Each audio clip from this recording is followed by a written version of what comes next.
34절 먼저 보겠습니다. 시작.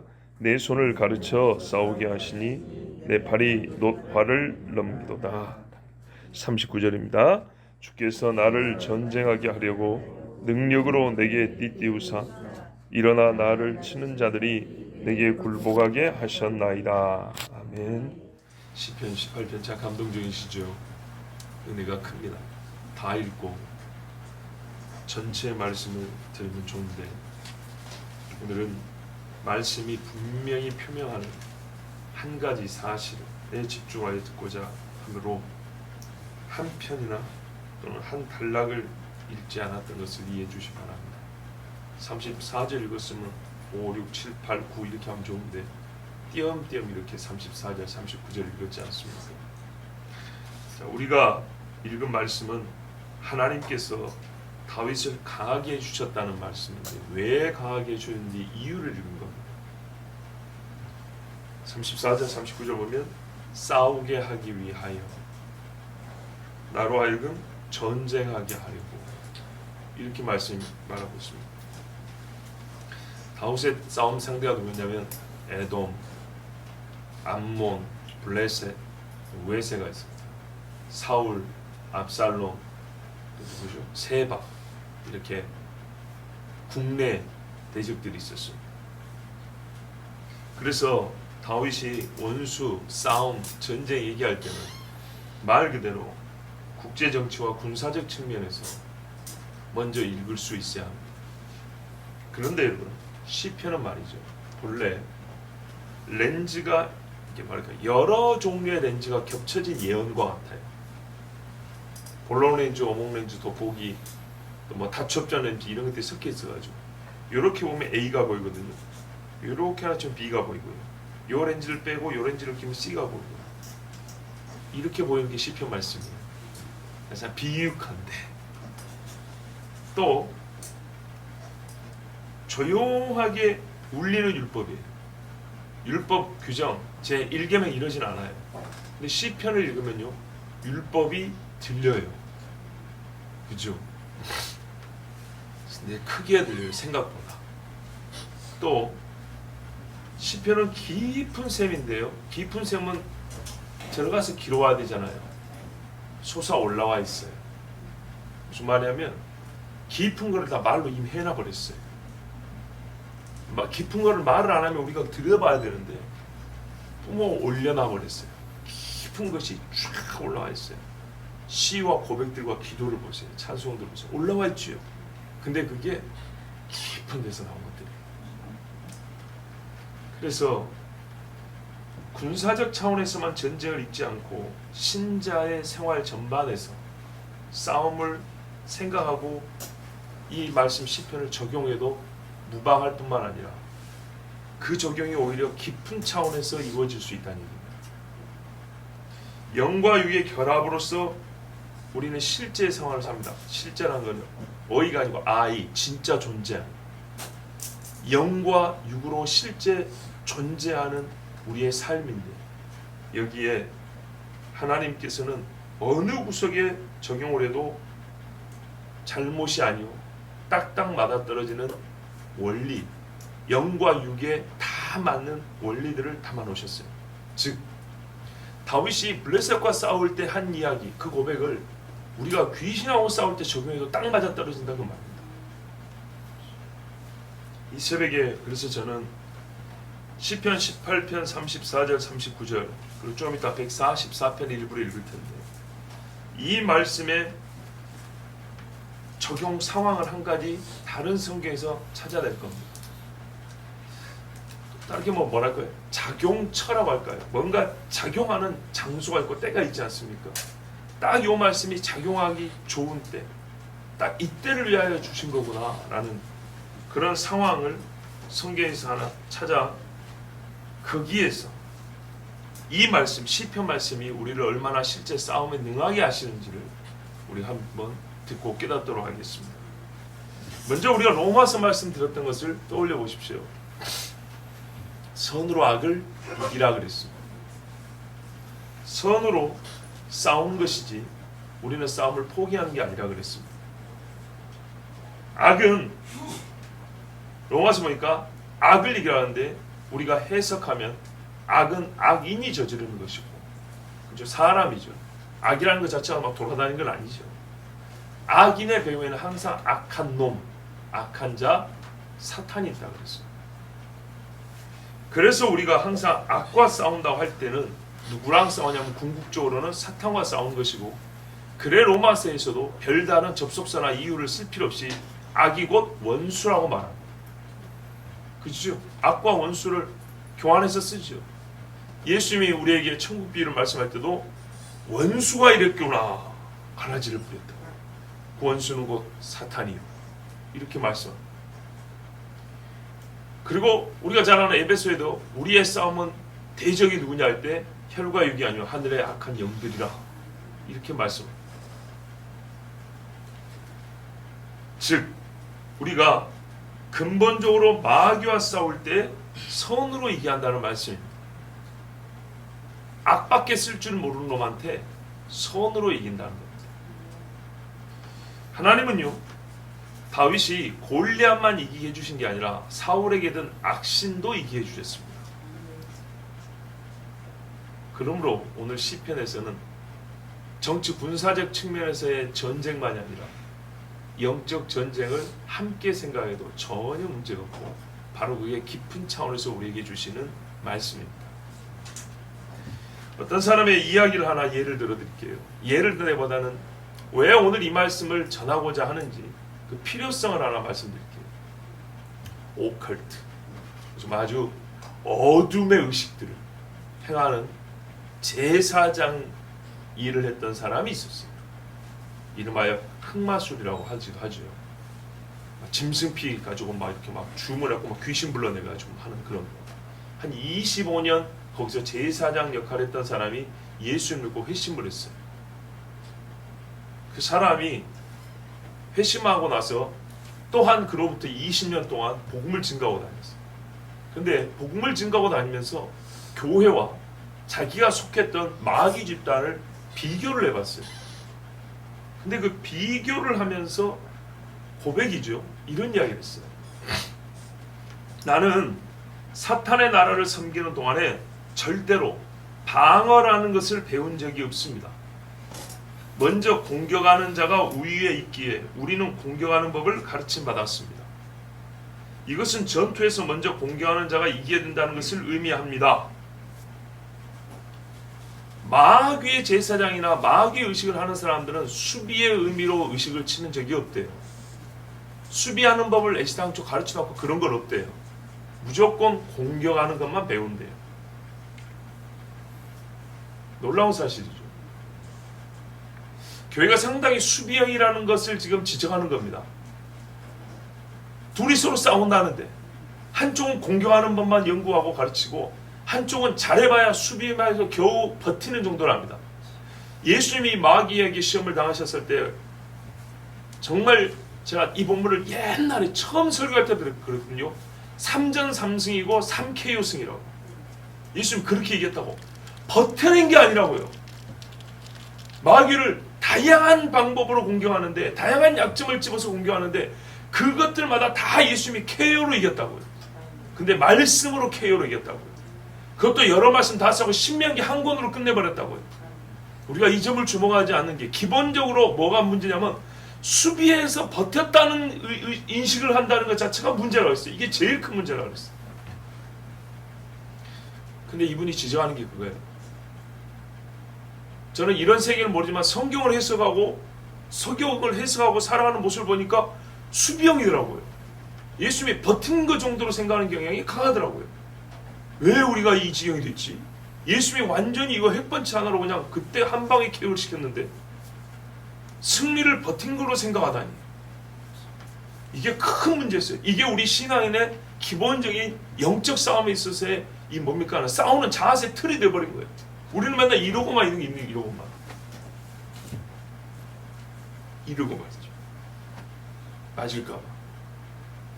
그래서 이분이 한탄을 했어요. 빛의 나라의 장군들은 지금 어디에 있습니까? 우리는 가장 높은 수준에서 영적 전쟁을 하도록 부르심을 받았습니다. 우리는 가장 높은 하늘에서 예수 그리스도와 함께 권세 자리에 앉아있기 때문에 지옥 문을 발로 찰 수 있는 능력을 가지고 있습니다. 그러니까 에베소서 말씀을 어떻게 읽었냐 이 말이고, 마태복음에서 은배원세 이기지 못하는 말씀을 우리 저 시골 표현하면 뻘로 들었냐 이 말이죠. 그 말씀만 따가지고 외칠 때는 흥분해갖고 기분 좋아서 하는데, 실제 그 말씀의 작용처, 약을 쓰면 작용해야 될 때가 있잖아요. 병이 딱 생기면 그런 상황에서는 그 말씀대로 온데간데 없다는 거예요. 왜? 강한 무기를 갖고 있는데 겁을 집어먹으면 이게 문제 쓸 수가 있습니까? 아무짝에 쓸모 없습니다. 소위 어릴 때 동네 싸움 잘하는 애들은 뭐죠? 기세 싸움입니다. 좀만 해도 깡이 있는 애들이 이긴다 그러죠. 왜? 기세 싸움입니다. 바로 그런 말입니다. 쉽게 말하면 신자들의 기세가 항상 눌려 있다는 겁니다. 하지만 우리는 우리의 주둔지를 떠났습니다. 그런 능력을 받았는데 주둔지를 떠나 우리가 우리의 기지를 떠나서 배회하는, 방랑하는 군인처럼 보인대. 음부의 권세에 이기지 못한다는 데가 교회라고 분명히 그랬는데, 이 교회들이 약해 빠지고 여기저기 구멍이 났으니까 여기서도 죽겠다 해가지고 영적으로 보면 다 도망다닌다. 서로 모여서 팀을 이뤄 싸우지도 못하고. 교회는 악한 자의 불화살을 소멸하는 것을 등한시해 왔습니다. 성경에 보면 뭐라면 악한 자의 불화살을 막기만 한 게 아니라 소멸한다 그랬어요. 화살을 무용지물로 만들어버린다고. 이게 신자의 권세랍니다. 보세요. 이런 의식이 있어서 영적 전쟁을 맞닥뜨린 거하고, 전혀 이런 거 없이 하다가 귀신 든 사람하고 겁이 나가지고 어떻게 할까 모른 척 할까. 물론 모든 일에 끼들 수는 없는 거죠. 그런데 기본적으로 우리가 가진 권세, 뭐라면 그리스도와 함께 높은 곳에 올리셨느냐고 그랬거든요. 신자들을 보고 그랬어요. 죽었다 산 사람은 그렇게 올렸다 그랬어요. 그런데 그래서 높은 수준에서 영적 전쟁을 하는 거예요. 영적인 세계를 바라보는 높은 안목을 가진 것도 그리스도인밖에 없거든요. 그런데 그 안목을 가지고 있고, 쉽게 말하면 전쟁에서 고지를 점령한다고, 그래서 아래가 보이는데도 불구하고 막상 싸움을 일하면 자기가 높은 곳에 있음에도 불구하고 낮은 데서 공격을 당하는 것처럼, 폭격을 당하는 것처럼 그러고 숨어 있다는 겁니다. 여러분, 예수님은 제자들에게 항상 마귀와 귀신을 선제 공격했다는 것을 아십니까? 선제 공격했어요. 귀신들 찾아다녔다고. 그 중에서 가장 강한 자로 여겨지는, 그러니까는 귀신을 쫓아내는 사건들이 여러 있잖아요. 복음서 보면 그 중에서 가장 강한 귀신과의 맞닥뜨림이 언제냐면 마태복음 8장 후반부하고 마가복음 5장, 누가복음 8장에 세 복음서의 공이 똑같이 기록이 되어 있는 사건입니다. 이름하여 거라사 지방이잖아요. 거라사 지방. 이제 이것이 우리 번역입니다. 마가복음의 번역이고 마태나 누가는 또 조금 달라요. 지방 이름이 그러니까는 군 단위로 부르냐 면 단위로 부르냐에 따라 좀 다를 수 있는 거죠. 그런데 이 거라사라고 불리는 지역에 갔을 때 귀신들이 때로 나타납니다. 마태복음에는 두 사람이 이 귀신들에게 사로잡혔다 그럽니다. 자, 귀신 쫓아는 얘기가 많지만 오늘 귀신 이야기입니다. 귀신과 싸우는 이야기입니다. 예수님이 갔을 때 한참 예수님이 천국 이야기를 많이 해주시고 그 다음에 원수 이야기까지 했어요. 그리고 쉬어야 되는데 바다를 건너가는데, 듣고 오신 분들은 이해가 될 겁니다. 바다를 건너가는데 이 마귀 새끼가 물을 일으켰다고, 죽여버리라고. 어떻게 그렇게 해서 할 수 있냐? 예수님이 육을 갖고 오셨다는 걸 아셔야 된다고 했어요. 못을 봐니까 죽더라고요. 안 먹으면 배고프더라고요. 근데 지금 주무시고 계세요. 밤에 어두울 때 그 조그만 배. 그런데 우리보다 조금 시력이 좋은 귀신은 알아요. 어디로 예수님이 움직이고 있는지, 왜 움직이는지, 그 도착지에서 누구를 만날 것인지 보인다고. 이 더러운 귀신들을 예수님이 만나러 오는 거예요. 그래서 이 귀신들이 예수님을 죽이려고 했지만 주님이 꾸짖어 쫓아버렸어요. 자, 그랬는데 딱 내려가니까 두 사람이 돌아다니다가 한 사람이 예수님 앞에 온 모양이에요. 한 놈은 도망가고 막 소리 지르는데, 여기에 영의 세계에 대해서 아주 놀라운 말씀들이 있습니다. 이 귀신들이 뭐라면 하나님의 아들이라고 부릅니다. 신학적으로 매우 중요한 신앙 고백인데 얘들은 믿어서가 아니고 하여튼 하나님의 아들이라 그럽니다. 그 다음에 뭐라 그러냐면 우리 때가 되기 전에 우리를 여기서 나가게 하지 마십시오. 때가 있답니다. 이때가 어떤 때냐? 예수님 재림 때냐? 아니면 그 영들이 어느 지역에서 또는 어떤 사람에서 들어서 역사하는 정해진 때가 있는 거냐? 이 귀신의 정체는 뭐냐? 상당히 어려운 질문이죠. 오늘 뭐 이것까지는 얘기도 안 합니다. 근데 얘들을 쫓아서 어디로 가냐? 무적행으로 들어가라 하지 마시기를 구하여. 그러면 예수님이 말씀대로 무적행으로 들어갈 수는 안 했어요. 귀신들이 알고 있는 자기들의 활동 시간이 있어요. 때가 있대요. 그건 하나님이 정해놓은 거예요.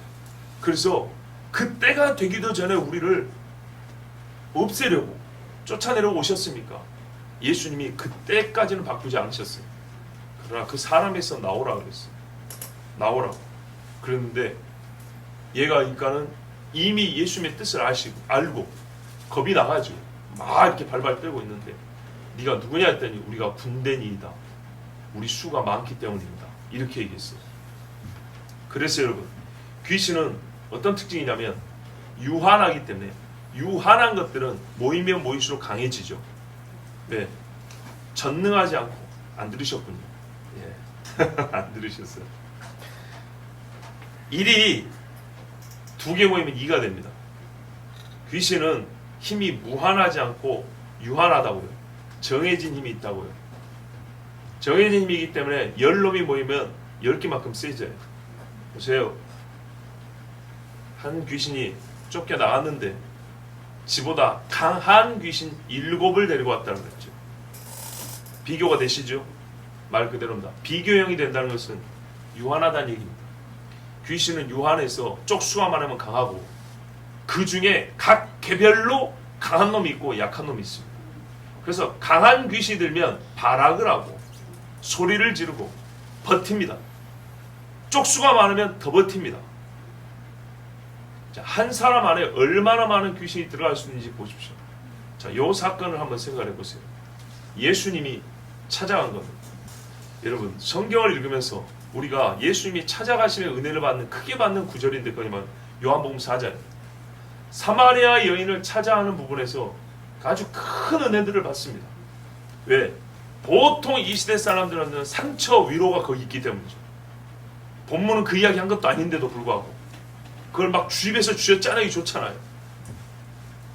그래서 사마리아 여인 찾아간 것은 예수님의 그 섭리적 이 만남에 대하여 아주 강조하는데 그 외에 귀신 쫓으러 귀신 든 사람 만난 것에 대한 섭리적 찾아가심에 대하여 별로 우리는 감동도 안 해요. 비교컨대 사마리아 여인 찾아간 데서 잔잔한 눈물이 있다면 이 귀신 든 사람을 찾아가 그 영혼을 자유케 한다는 말이죠. 박수치는 감동이 있어야 돼. 막 펄쩍펄쩍 뛰는 감동이 있어야 돼. 그런데 이런 게 없어요. 자, 이 귀신을 예수님이 찾아가가지고 귀신을 쫓아냈습니다. 얼마나 강한 귀신이냐? 수갑 하나만 차도 우리 못 풀어냅니다. 손목이 찢어집니다. 이거 억지로 풀라고 합니다. 쇠사슬로 묶어놨는데 끊어버렸다. 어마어마하죠. 예, 사람의 신체 자체가 쇠보다 강하지 않습니다. 그런데 힘만 있다고 그래서 끊어지는 게 아닙니다. 그렇죠? 마찰을 견뎌야 됩니다. 이게 무슨 조직 이게 근육 조직이 바뀌었는지 어쩐지 하여튼 말 그대로 신비한 힘이 생기는 겁니다. 이 강한 자들과 어떻게 싸우겠습니까? 자, 여러분, 귀신은 수가 많고 모일수록 강해진다 그랬어요. 그리고 본문 말씀들에 따르면 마가, 마태, 누가에 따르면 정해진 기간과 장소에서 그들이 맡은 일을 합니다. 근데 그 일이란 결국 죽이는 겁니다. 온전하지 못하게 하며 죽이는 겁니다. 악한 짓을 하게 하고 무질서와 소란과 공포를 일으킵니다. 이게 귀신들이 하는 짓입니다. 이 일은 하나님이 절대 기뻐하지 않으시오. 선한 이들을 괴롭게 하는 일이기 때문에 하나님은 이 악의 역사에 대하여 저주하시고 정말 미워하십니다. 따라서 우리는 빛의 장수요 군인들이기 때문에 이 마귀 짓거리 하는 자들과 싸워야 합니다. 그런데 그 싸움이 항상 이렇게 발광을 하고 발작을 하는 그런 대적들만 눈앞에 있냐? 그게 아니라는데 문제가 좀 있긴 합니다. 근데 1차적으로 이런 경우에 솔직히 제일 크게 겁을 내는 경우입니다. 왜냐? 나머지는요 이렇게 발작이 아니라고 점잖게 귀신 든 티를 내는 경우가 있어요. 그럴 때는 우리가 귀신이 아닌 다른 거라고 원인을 둘러대기 좋거든요. 그래서 그 원인을 다른 데로 둘러대고 피해가는 거예요. 그런데 이와 같은 경우 거라사 지방에 옷을 찢어가지고 발가벗고 뛰돌아다니고 무덤에서 쥐잡아먹고 풀 뜯어먹고 자기 몸을 해하고 이런 경우에는 누가 봐도 귀신 들었다는 걸 부정할 수 없기 때문에 우리가 맞닥뜨려 싸우느냐 비겁하게 도망가느냐 둘 중에 하나밖에 없거든요. 그러나 그 중간에 옷 딱 차려입고 말도 점잖게 하는 경우에는 귀신이라고 여기지 않을 때도 많고 혹 귀신이 들어서 그런다 싶다가도 다른 이유, 병으로 둘러대기 좋으니까 우리가 비겁한 짓을 많이 한다는 거죠. 자, 그런데 왜 이때 그럼 제가 이 귀신 이야기를 하냐? 하나님께 구했어요. 하나님 10월 달에 어떤 말씀을 가지고 우리가 영의 훈련을 해야 되겠습니까? 근데 얼마 전에 어떤 권사님, 다른 교회 권사님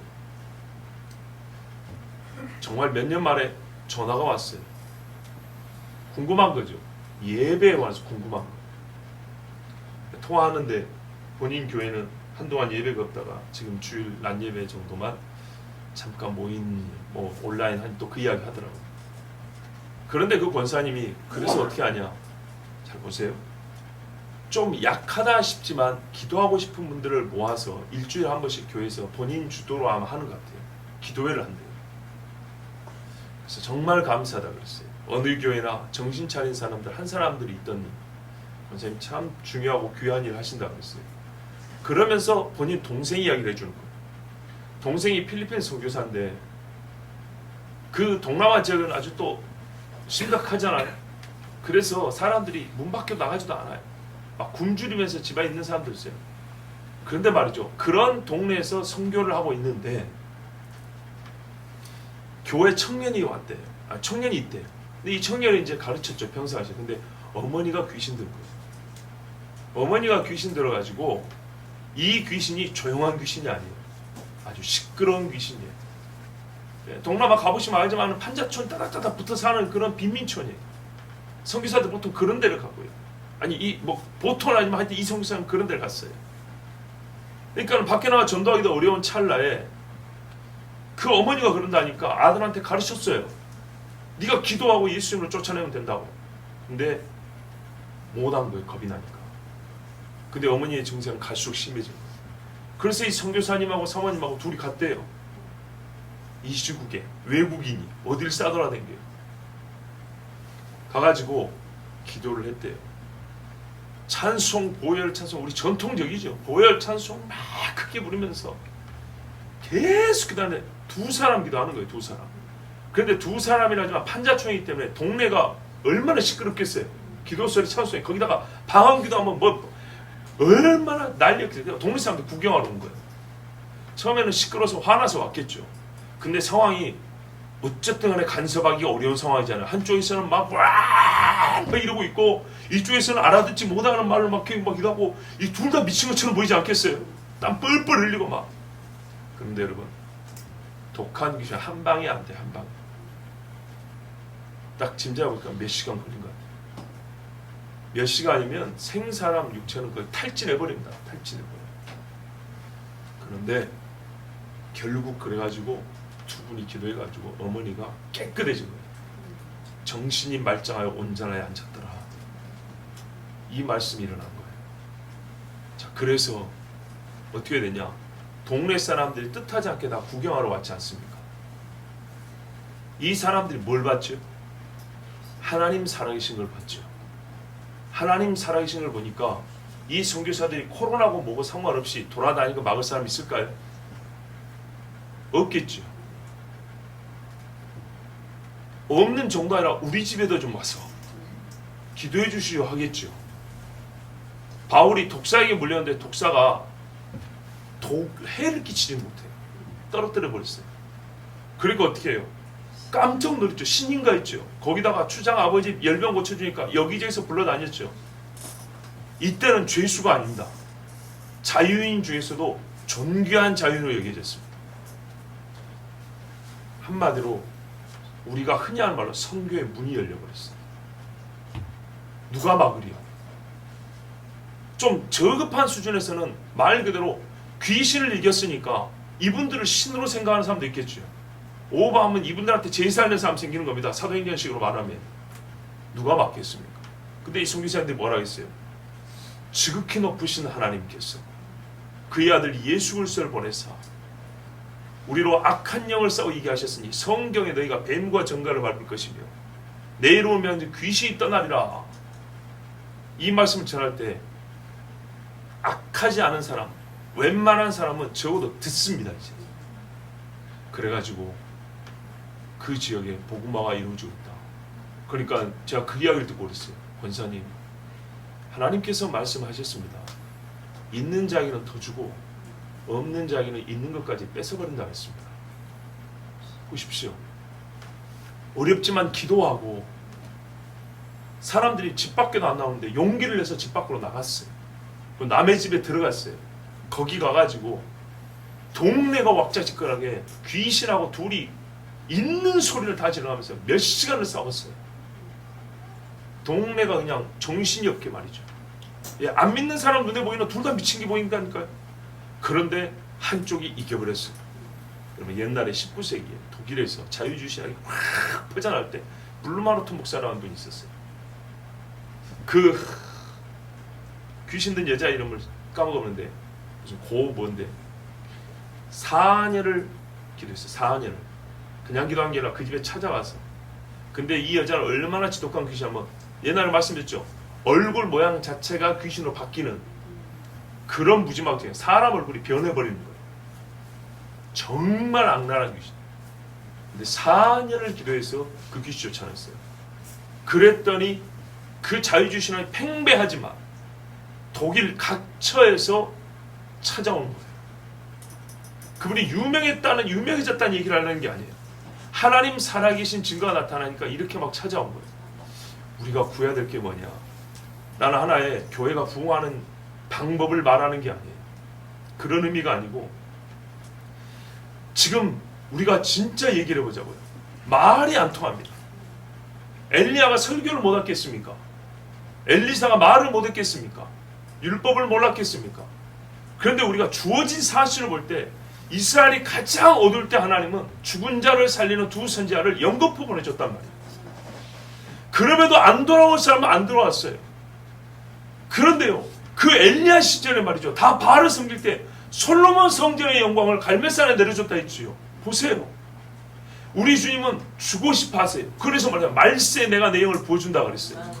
근데 우리가 받을 생각을 잘 안 하고 욕심이 없어요. 이 일에 이것이 우리가 마지막 때를 살아가는 여러분 무기예요. 무기. 정말로 말씀이 활성화되고 하는 무기라고요. 근데 이것을 구하지 않아요. 딱딱한 칼자루만 쥐고 있으면 안 된다고요. 예? 칼이 손이 하나가 된 것처럼 붙어있는 이런 칼 휘두름이 있어야 된다고요. 그래서 우리가 이 영의 전쟁을 싸우기 위해서 하나님 우리에게도 아주 단순하게 말하면 표적을 주십시오인데 표적을 주십시오. 그 전에 하나님 우리에게 영적 권세를 좀 주세요. 예? 약속하신 그 권세를 주세요. 말을 못해서가 아니라 말과 함께 나타나는 하나님께서 분명히 예적 선지자들에게도 주셨던 그 어두운 때에 주셨던 그 증거를 우리에게 주세요. 그리고 이거는 예수님 하셨지 않습니까? 예수님만큼이나 복음을 똑바로 전하는 분이 어디 있어요? 예수님이 뭐가 부족했어요? 부족해서가 아니라 이 자체가 의미가 있는 거예요. 귀신을 쫓아내는 것이 그 자체가 의미가 있는 거예요. 왜? 이거는 예수님 권세 외에는 아무도 할 수 없고 하나님께서 이 땅에 신자해 주신 그야말로 그 고유한 권세이기 때문에 우리가 받은 선물이에요. 그런데 그것에 대해서는 우리가 사모하지도 않고 가끔 특별한 은사 받은 사람이나 하는 것처럼 생각하는데 아니에요. 제가 어릴 때 본 것도 우리 교회 다니는 분들은 대부분 같이 일을 했어요. 그래서 도전을 받았어요. 아, 하나님, 그렇지 않아도 제가 저번에 안식월 가기 전에 이 기도를 계속 했거든요. 근데 권사님 전화를 받고 하나님께서 깨우쳐 주시는가 봅니다. 한 달 만에 떠올랐습니다. 한 달 동안 이 기도를 안 했는데 이제 다시 해야겠습니다. 이제 성도들과 같이 해야겠습니다. 여러분 보세요. 이제 시편을 보세요. 내 손을 가르쳐 싸우게 하시니 하나님이요, 우리가 영의 전쟁은 아주 단순하게 예수 그리스도의 이름으로 이러면 되거든요. 그렇지만 최종적으로 행사할 때는 그러면 돼요. 예, 최종적으로. 제가 이렇게 말해서 죄송합니다. 제가 이제 한 2년 운동을 하고 있지 않습니까? 그러다 보니까 결국에는 쭉 뻗어 때리면 되는 거예요. 그런데 이게 순간 쭉 뻗어 나오려면은 준비할 게 있어요. 배워야 되는 원리가 있고요. 그렇죠? 그런 것처럼 우리 주님이 결정적인 순간에 한 방으로 빡 할 수 있기 위해서는 그 전에 우리에게 준비시킨 게 있다고요. 성경이 그걸 말합니다. 내 손을 가르쳐 싸우게 하시니. 그냥 아무 데나 돌 던지면 나랑 맞는 거 아니에요? 항상 다윗이 그렇게 싸웠던 게 아닙니다. 내 팔이 놋화를 당기도다. 34절이죠. 이거는요 조금 더 다른 번역이 뭐냐면 더 나은 번역.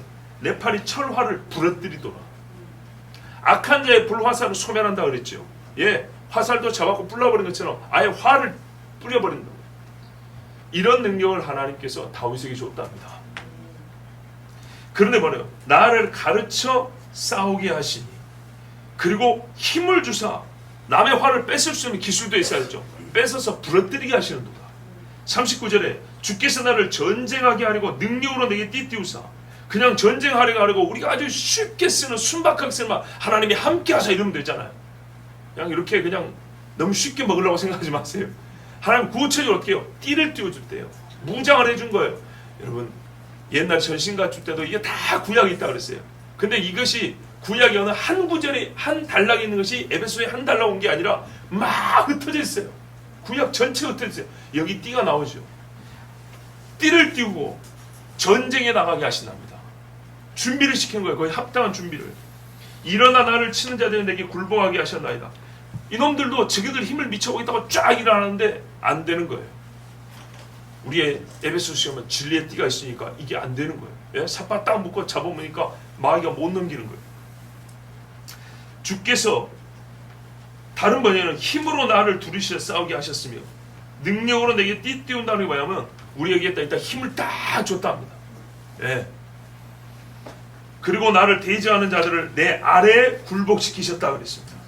자, 144편을 한번 보십시오.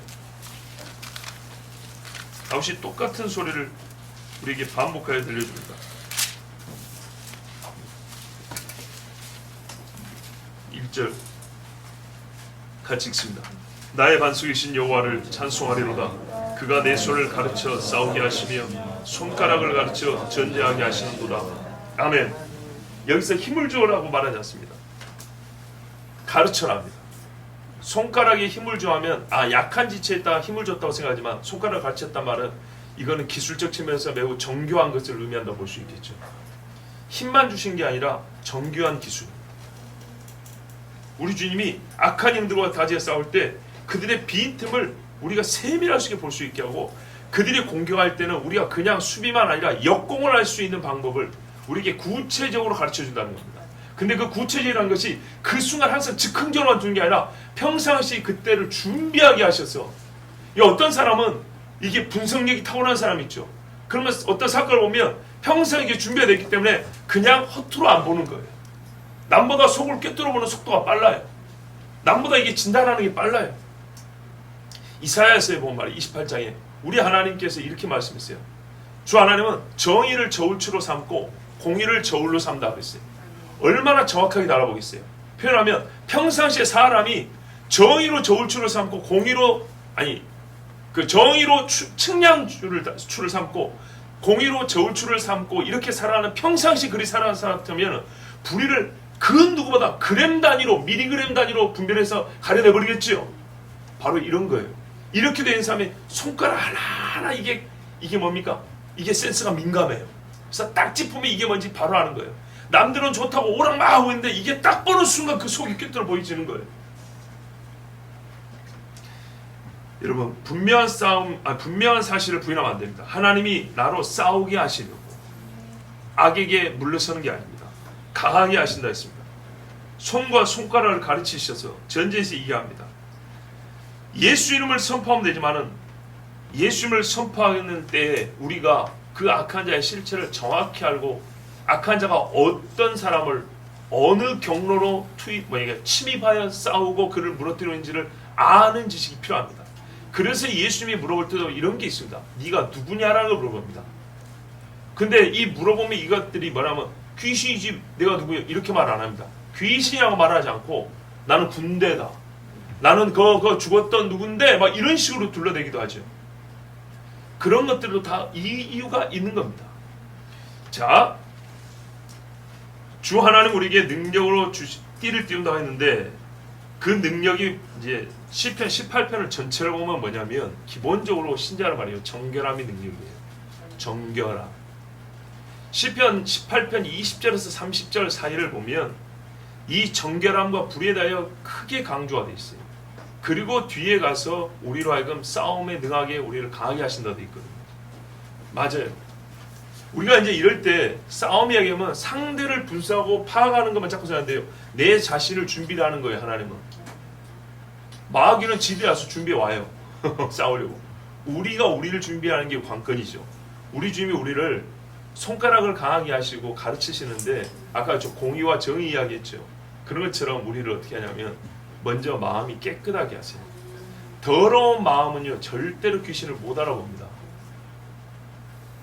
귀신과 귀신끼리 싸우는 법은 없습니다. 또 여러 전술과 싸우는 방법을 가르쳐 주시는데 직접 대면하여 싸우는 경우 외에 다른 식의 접전이 많이 있습니다. 그래서 다양한 전술을 익히는 것도 필요합니다. 아까 말했던 그 흑마술 제사장이었던 사람이 이런 이야기를 했어요. 사탄은 그의 속임수 가방에 많은 도구와 장치를 가지고 있습니다. 타로, 카드들 있죠. 예, 과거, 현재, 미래를 점치는 카드들. 부적, 찻잎, 손금보기와 강령회와 점과 점성과 TV 쇼와 영화와 사악한 비디오 게임과 책 등은 사탄이 가장 흔히 사용하는 도구들입니다. 자기가 그리 쓴 거예요. 폭스뉴스와 ABC 뉴스가 보도한 것처럼 방과 후 프로그램도 사탄교가 침투했습니다. 이 20년 전 이야기죠. 미국 경우. 방과 후 학교에서 애들 클럽 활동 뭐 하는 것처럼 있죠. 그런 거 과목들도 자세히 보라는 거예요. 지역의 마법 숭배자들과 이교도들은 가족 친화적인 행사들을 열고서 그래서 저기 뭡니까 통일교는 무슨 뭐 가정 어쩌고 이렇게 많이 하죠. 대담하게 어린이들을 환영합니다라고 선언합니다. 당신은 어린이들이 그들에게 환영받는다고 믿는 것이 좋을 것입니다. 약간 미국식 표현이죠.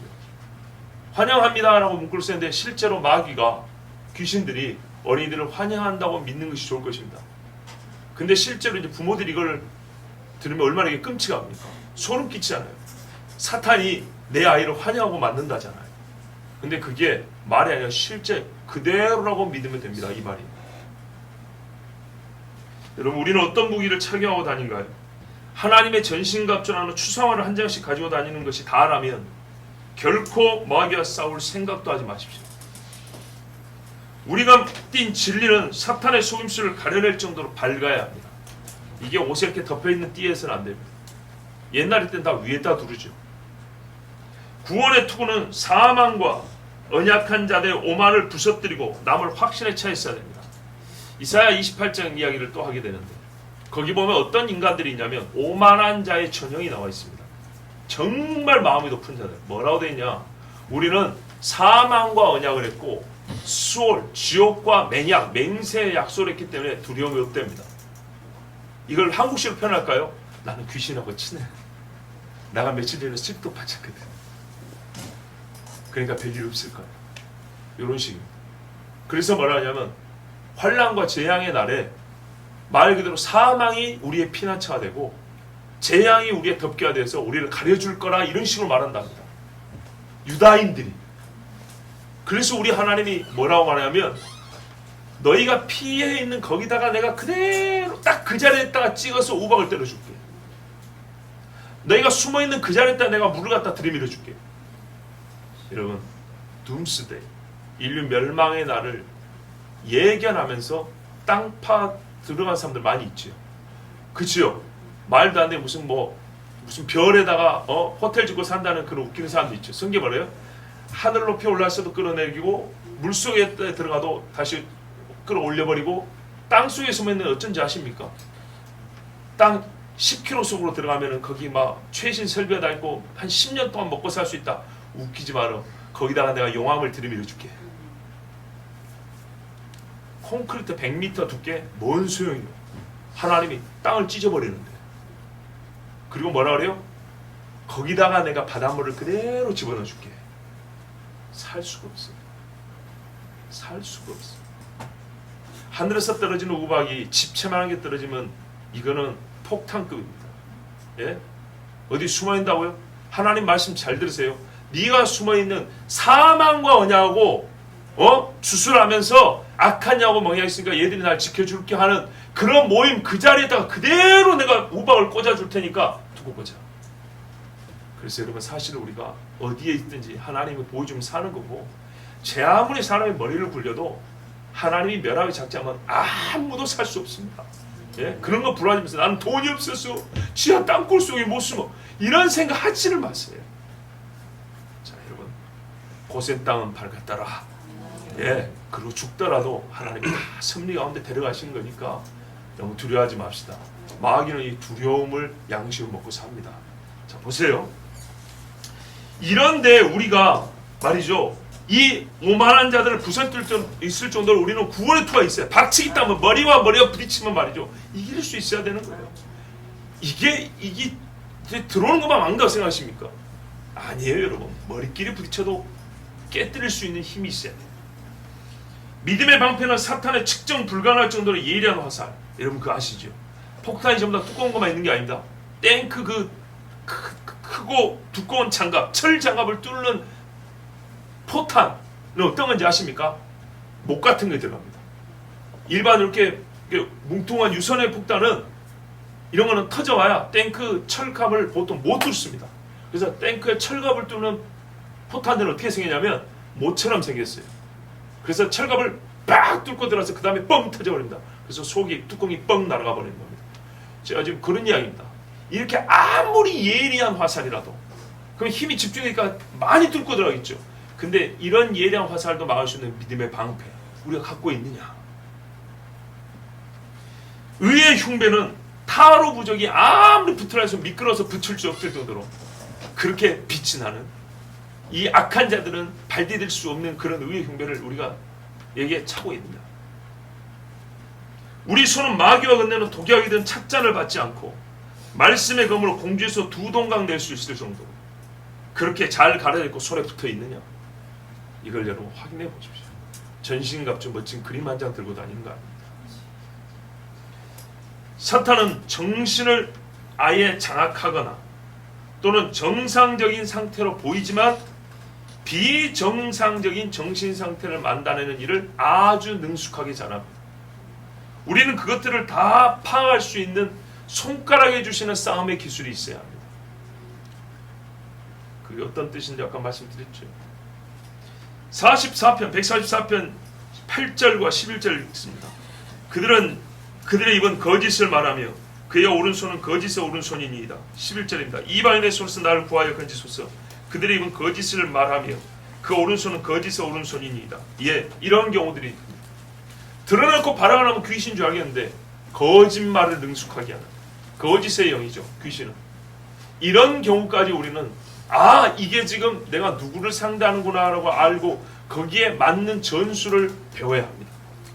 주님 앞에 이렇게 하세요. 그래서 제가 오늘 기도하는 거예요. 주님, 귀신을 수 있는 믿음을 주세요. 능력을 주세요. 이렇게만 기도하지 마시고 이것들이 거짓말로 우리를 공개할 때는 하나님 참으로 그 거짓을 이길 수 있게 해주시고, 이것들이 상대주의로 우리를 뭐라 할 때는 그 상대주의를 끝까지 밀어붙이면 결국에는 자기 모습이라는 것을 인정할 수밖에 없는 그런 구변도 좀 주시고, 병든 자에게는 기도하여 낫게 하여 주시고, 귀신되어 발작을 하는 사람들은 정말 몇 시간을 땀을 뻘뻘 기도해서라도 예수님을 이겨낼 수 있게 하여 주시고, 귀신들은 얼굴이 변해버린 사람 얼굴을 제대로 바꿀 수 있는 힘도 주시고, 우리 아이들이 세상에서 더러우고 악한 것들 가져오는데 이게 그 속에 심령에 점점 검은 것들이 스며 진짜 독가스한테 스며들는데 그걸 모르고 있다면 이것을 아버지 우리가 무슨 뭐 인젝션 이거 빼내는 것처럼 우리가 이 더러운 영들이 스며드는 곳곳 뼈 마디마디마다 골수 마디마디마다 빼낼 수 있는 시각을 주세요. 이들은 어떤 놈들이냐? 11절 그 보면 이 극악, 그 오른손은 거짓의 오른손이다. 여러분, 오른손이 거짓의 오른손이면 말 다 한 거죠. 진실은 한 가지도 없다는 얘기입니다. 그래서 우리가 무슨 훈련을 해야 되냐? 보세요. 싸움에 능하게 한다는데 결국 어떤 놈하고 싸워야 했더니 미치광이들만 싸운 게 아니라 그 오른손도 거짓에 능한 자들과 싸운다잖아요. 이제 좀 확대하면 우리가 이런 사람들과 싸우고 있어요. 예? 그들의 가장 선한 것이 항상 거짓말인 자들. 이 마지막 때는 그래서 귀신의 가르침이 있다 그랬어요. 귀신의 가르침을 가지고 싸우는 거예요. 그래서 뭐요? 손과 손가락까지 하나님 가르쳐 주세요. 예? 딱 짚으면 새끼손가락만 짚어도 이게 뭔지 간장인지 설탕인지 알 수 있게 해주세요. 이 모든 훈련은 늘 있어야 하고요. 주님 앞에 구하여 훈련을 받을 수도 있어야 합니다. 사고의 깊이도 필요하고 논리의 건전함도 있어야 되고 진실과 거짓을 비교하는 작업을 많이 해봐야 됩니다. 예, 차갑게 생각만 하는 게 아닙니다. 그러나 이런 훈련은 한두 번 해갖고 되는 게 아닙니다. 많이 해야 됩니다. 그리고 항상 함께 해야 되는 훈련 있죠. 기도. 시편 자체가 기도죠. 우리 주님이 기도했어요. 기도를 빼고 하는 이런 훈련은 스스로 자기 수금이요 또 내가 거만하고 오만한 자가 될 수 있습니다. 항상 기도합니다. 그러면 언제까지 이런 훈련을 하고 싸워야 되냐? 언제까지 싸워야 될까요? 이길 때까지. 이길 때까지 싸우면 이기는 겁니다. 단순 논리죠. 그런데 이게 현실입니다. 아까 그 선교사님 어떻게 했다고요? 몇 시간을 싸웠어요. 이 끈기가 또한 우리의 믿음을 증거해 줍니다. 믿음 있는 자들은 성경에 견딘다고 했습니다. 그래서 우리가 10월 한 달 빛의 군사들이 되게 하여 기도해야겠습니다. 2018년 교회 표가 그 어느 때보다 잊혀지지 않고 계속 마음에 남습니다. 그리고 항상 옳다라는 생각이 듭니다. 몰려오는 어둠입니다. 어둠은 말씀대로 유한해서 모일수록 힘이 강해집니다. 유한자는 모일수록 강해집니다. 전능자는 혼자 다이기 때문에 둘이 필요가 없습니다. 몰려오는 어둠인데 우리는 각계 전투를 하려고 하고 무엇이 우리를 지배하려고 오는지도 잘 모릅니다. 근데 거꾸로 우리는 지배해야 된다. 어둠을 지배한다고 하나님께 명을 받고 부름을 받았습니다. 그런데 이 사실 자체에 인지되지 아니하고 내가 누군지를 잘 생각하지 않냐고 그리고 그 몰려오는 어둠의 적절한 대응법을 우리 하나님 뭐라 그러냐면 힘도 주지만 기술을 가르쳐야 되는데 무슨 뭐 기술 이렇게 나오는 책들 그런 게 뭐 싸구려들 말고요. 진짜 이 전쟁에 합당하여 이길 수 있는 전술과 전략을 가르쳐 준다고 하는데 이 일에 우리가 많이 무심하였던 것 이것은 교만이고 게으릅니다. 그래서 이번 한 달에는 그 어느 때보다도 하나님 앞에 기도해야겠습니다. 왜냐 여러분 코로나도 코로나지만 코로나 이후 어떤 일이 또 있을지 모릅니다. 그리고 실제로 우리 주변에서 눈에 딱 띄는 악한 영들과의 싸움이 있으면 쫓아낼 때까지 싸우십시오. 무식하게 보이는 게 아닙니다. 이게 가장 고사한 겁니다. 예수님이 십자가에 죽으니까 어떤 사람 무식하다 그래요. 애비가 아들 그렇게 무식하고 처절하고 잔인하게 죽여가지고 무슨 구원을 이루냐고 잘난 체 하는 사람들 그렇게 많은 사람도 있어요. 아니요. 귀신하고 맞닥뜨려 보세요. 무식이 어디 있어요. 실제로 잘난 사람들 못 고치잖아요. 그 유식한 사람들은 손도 못 대잖아요. 벌벌 떨잖아요. 예수 믿는 것은 받은 증거 많다고 그랬습니다. 하나님께 정말로 우리가 능력을 좀 받아야겠습니다. 그리고 표적을 달라 하십시오. 예수를 못 믿어서가 아니라 이 세상 사람들에게 요한계시록 두 증인이 표적이 그들의 사역을 증거하는데 우리에게도 하나님 표적을 좀 주십시오. 이거는 과한 욕심이 아니고 성경에 기록된 것이고 성령을 주신다고 했으니까 우리에게도 주십시오 하고 정말 이 앞에 이 한 달 동안에 그리스도의 군대로 우리가 함께 서 있기를 원합니다. 예수님이 이미 귀신들이 있는 곳들마다 찾아다녀 장수로서 승리를 거뒀습니다. 그러면 장수를 따르는 군대들이 가만히 있어도 되겠습니까? 오늘 말씀 144편 15절이 또한 우리에게 격려와 위로가 됩니다. 이러한 백성은 복이 있나니 여호와를 자기 하나님으로 삼는 백성은 복이 있도다. 기도하겠습니다. 우리 이 시간에